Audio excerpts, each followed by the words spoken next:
नमस्कार, सुबह के 7 बजने को हैं। आप देख रहे हैं खबर गर्मा गर्म। आपके साथ मैं हूं कंचन डोगरा नेगी और मैं हूं आपके साथ शीनम शर्मा। तमाम खबरें आपको विस्तार से बताएंगे। आइए सबसे पहले शुरुआत करते हैं रायबरेली के साथ, जहां पर गाड़ी पर डंपर पलट गया, जिसमें 5 लोगों की मौत हो गई, जिसमें 2 महिला और 2 बच्चे हैं। गाड़ी में 2 परिवारों के 8 लोग सवार थे, जो कि रेस्टोरेंट से डिनर कर लौट रहे थे।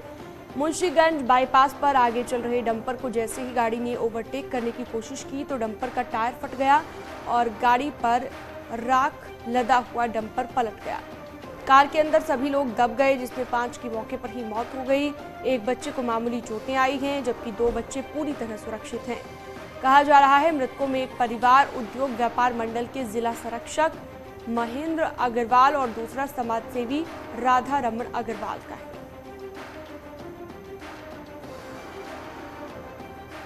हमारे जो जिला संरक्षक महेंद्र अग्रवाल जी, उनके पुत्र राकेश अग्रवाल, उनकी बहू सोनम अग्रवाल, उनके दोनों बच्चे और समाज सेवी राधा रमन अग्रवाल हैं, उनका बेटा रचित, उनकी बहू और उनके दोनों बच्चे। ये उसके बर्थडे थे क्या आते हैं, तो उसी के लिए भोजन करने लोग निकले थे बाबा ढाबा मुंशीगंज के पास।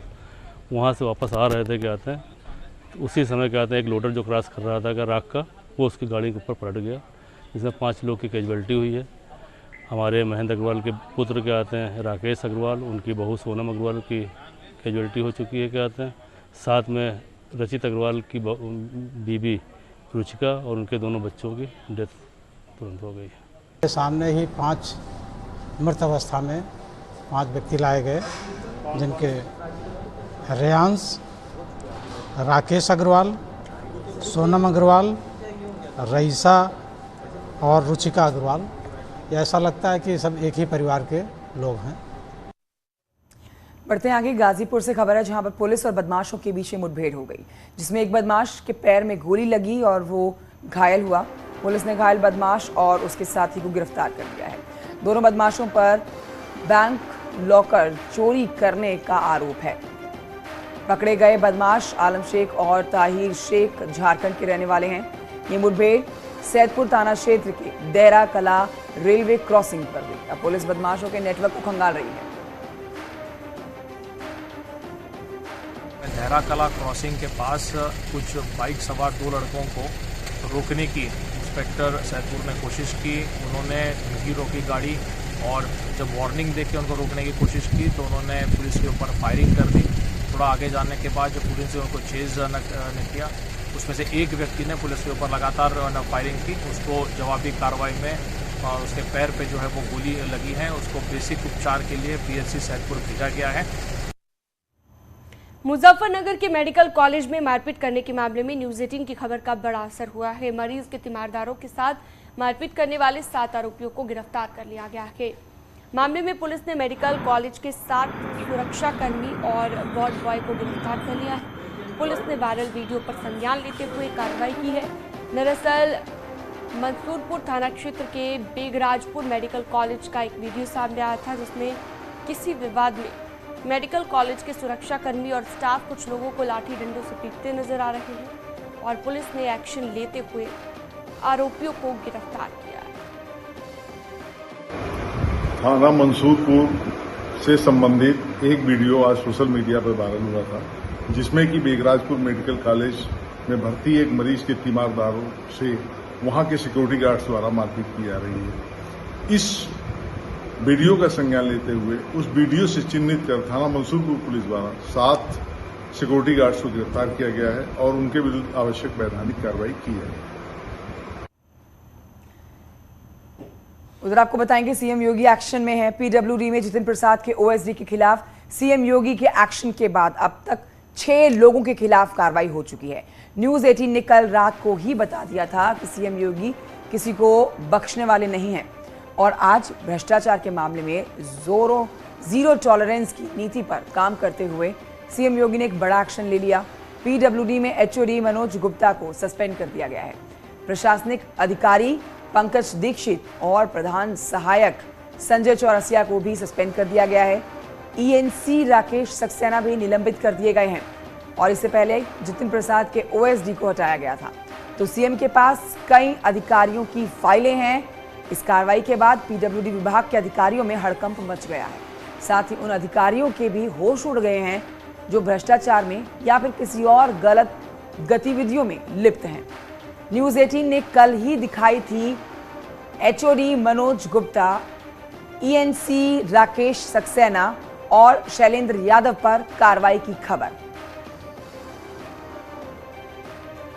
तो देखिए, मुख्यमंत्री योगी आदित्यनाथ का ये एक्शन आप देख सकते हैं। जैसे ही उनके पास से लंबी चौड़ी भ्रष्टाचार में लिप्त अपराधियों की, अधिकारियों की, अधिकारी जो कि अपराधी बन गए हैं भ्रष्टाचार में लिप्त होके, उनकी लिस्ट पहुंची, उसके बाद मुख्यमंत्री योगी आदित्यनाथ का ये एक्शन। और न्यूज 18 ने ये खबर आपको कल ही दिखा दी थी, जिसमें पीडब्ल्यूडी के एचओडी मनोज गुप्ता का नाम इस लिस्ट में सबसे ऊपर था, जिनको किया गया है सस्पेंड। तो हम आपको नाम बता रहे हैं एक एक करके। अनिल पांडे हटाए गए हैं। ये वो नाम हैं जिनको लिस्ट में शामिल किया गया था। ये वो अधिकारी जिनके ऊपर मुख्यमंत्री योगी आदित्यनाथ का एक्शन देखा गया है। नाम अनिल पांडे है इस लिस्ट में, जिनको हटाया गया है। पंकज दीक्षित हैं, सस्पेंड किए गए हैं। संजय चौरसिया हैं, सस्पेंड कर दिए गए हैं। राकेश सक्सेना भी सस्पेंड हुए हैं। और मनोज गुप्ता का नाम तो सबसे ऊपर लिस्ट में था, इनको सस्पेंड किया गया है। शैलेंद्र यादव पर भी गाज गिरी है।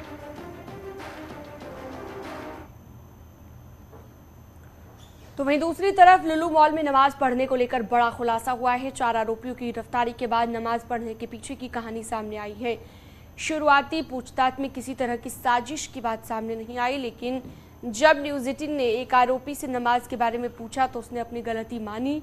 एक आरोपी ने कहा कि उससे गलती हो गई थी और आरोपी नोमान ने कहा है कि उसने सही दिशा में नमाज पढ़ी थी। आपको बता दें 12 जुलाई को मॉल के 2nd फ्लोर पर नमाज पढ़ी गई थी, जबकि 13 जुलाई को नमाज का वीडियो सोशल मीडिया पर वायरल हुआ। इसके बाद हिंदूवादी संगठनों का प्रदर्शन भी देखने को मिला। तो प्लान करके आए थे नमाज पढ़ने की या गलती हुई थी? नहीं, गलती हो गई थी। आपको सही दिशा में पढ़ रहे थे नमाज आप? जी। आप किसी संगठन से जुड़े हुए हैं आप? क्या आप लोग प्लान करके आए थे नमाज पढ़ने की या गलती हुई थी? नहीं, गलती हो गई थी। आपको सही दिशा में पढ़ रहे थे नमाज आप? जी। आप किसी संगठन से जुड़े हुए हैं आप? तो मॉल में नमाज अदा करने वाले एक नमाजी को आप सुन रहे थे, उन्होंने माना कि गलती हो गई थी। अब लुलु मॉल में नमाज और हनुमान चालीसा पढ़ने के विवाद को महंत परमहंस दास ने आगे बढ़ा दिया है। शुद्धिकरण के लिए लुलु मॉल पहुंचे महंत परमहंस दास, पुलिस ने उनको हिरासत में ले लिया। पुलिस उन्हें पूछताछ के लिए ले गई और इस दौरान पुलिस से उनकी झड़प भी हुई। जगत गुरु परमहंस आचार्य ने कहा है कि यहाँ पर नमाज पढ़ी जा रही है और इसीलिए वो यहाँ पर शुद्धिकरण करेंगे। हिरासत में लिए जाने के बाद परमहंस आचार्य ने आरोप लगाया कि वो भगवा कपड़े पहनकर आए हैं और इसीलिए उन्हें रोका जा रहा है। जाएंगे उनको ये लोग जाने देंगे चुप्पे से, और हम जा रहे हैं शांति से। मैं अकेले आया हूँ, मैं सिंगल आया हूँ, इनको क्या आपत्ति है? या तो आप ताला लगा दो, हम कोई नहीं जाए। अगर ये जिहाद का केंद्र है, अगर आतंकवाद का केंद्र है तो मत जाने दो किसी को। मैं भगवा पहना हूँ ना, इसलिए इनको रोक रहे हैं। अरे तुम दूर चलो, दूर खड़े हो तो बताएं, दूर खड़े हो। थोड़ा पीछे शिष्टाचार आता है कि नहीं? कैसी बात करें? माने भारत में रह के भगवा का। तो वहीं जूना अखाड़े के महामंडलेश्वर यति नरसिंहानंद ने लुलु मॉल को लेकर बयान दिया है और कहा है मामले में विदेशी फंडिंग होने का भी वो आरोप लगाते हैं। लुलु मॉल जो है ये वास्तव में जिहादियों का अड्डा है और इसे खत्म होना चाहिए। इस तरह का जो हम विदेशों से पैसा आकर हमारे देश में जो इन्वेस्टमेंट हो रही है, ये बहुत जल्दी पूरे देश को विनाश की तरफ धकेलेगी। आतंकवादियों का एजेंट है, उसके खातों की जांच होनी चाहिए। विदेशों का बहुत बड़ा पैसा इस लुलु मॉल में लगा है।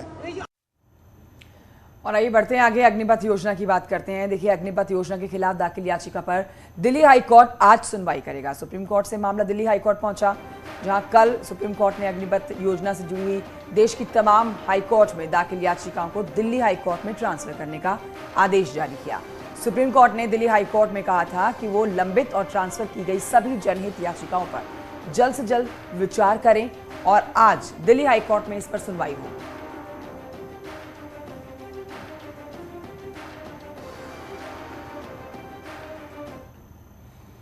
वहीं लखनऊ में आज एसपी संरक्षक मुलायम सिंह यादव की पत्नी साधना यादव की 13वीं होगी, जिसमें राजनीति के तमाम दिग्गज पहुंचेंगे। साधना गुप्ता माफ कीजिएगा, साधना यादव का 9 जुलाई को गुरुग्राम के मेदांता अस्पताल में निधन हो गया था। वो 2020 से ही कोरोना संक्रमित होने के बाद लंग्स इन्फेक्शन से जूझ रही थी। 10 जुलाई को साधना का अंतिम संस्कार लखनऊ के पिपरा घाट पर किया गया था और आज उनकी 13वीं है, जिसमें मुलायम परिवार के साथ ही समाजवादी और दूसरे दलों के बड़े नेता शामिल हो गए।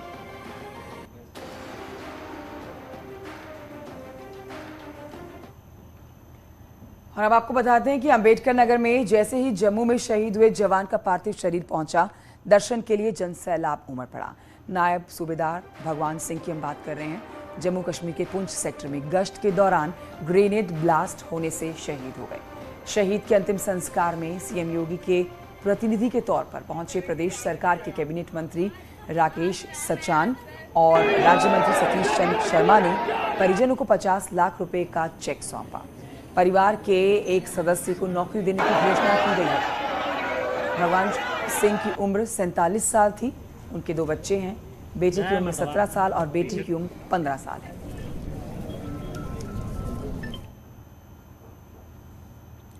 वहीं अगली खबर है मुजफ्फरनगर से, जहां पर एक नाबालिग के साथ रेप करने वाले को उम्र कैद की सजा सुनाई गई। विशेष अपर सत्र न्यायाधीश पॉस्को एक्ट के तहत ये सजा उनकी ओर से सुनाई गई है। मामला 27 मई 2013 का है, जब हैदर अली नाम का शख्स नाबालिग को बहला फुसला कर ले गया और शादी का झांसा देकर उसके साथ दुष्कर्म किया। अब कोर्ट ने 9 साल के बाद दोषी को उम्र कैद की सजा सुनाई और आर्थिक जुर्माना लगाया। हैदर अली को आजीवन कारावास की सजा SC/ST के सेक्शन भी इस मामले में थे, पॉक्सो के सेक्शन इस मामले में थे, 376 IPC सेक्शन इस मामले में लगा हुआ था।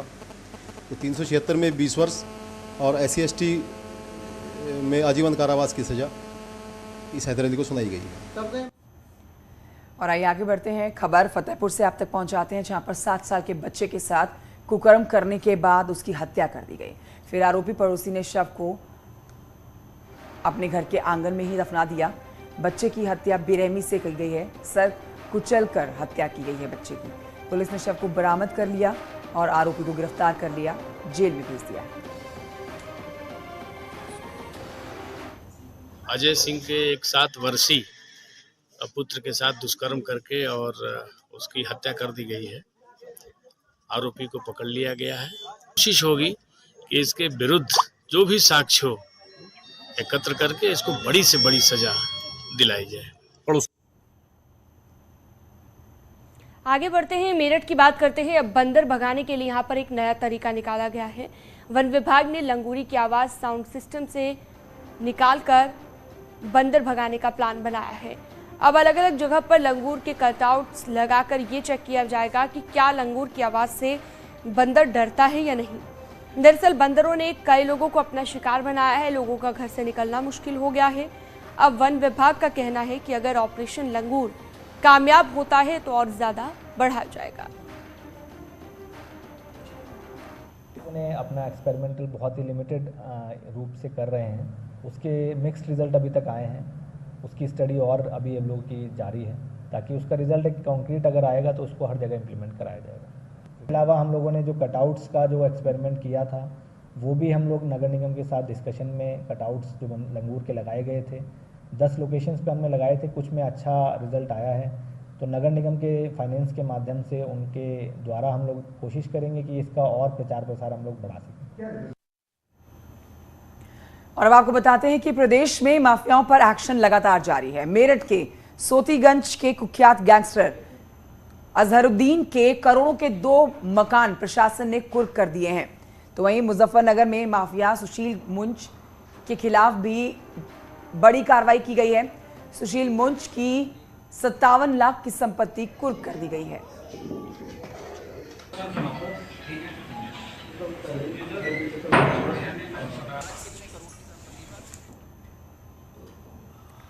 और यहाँ रुकते एक छोटे से ब्रेक के लिए।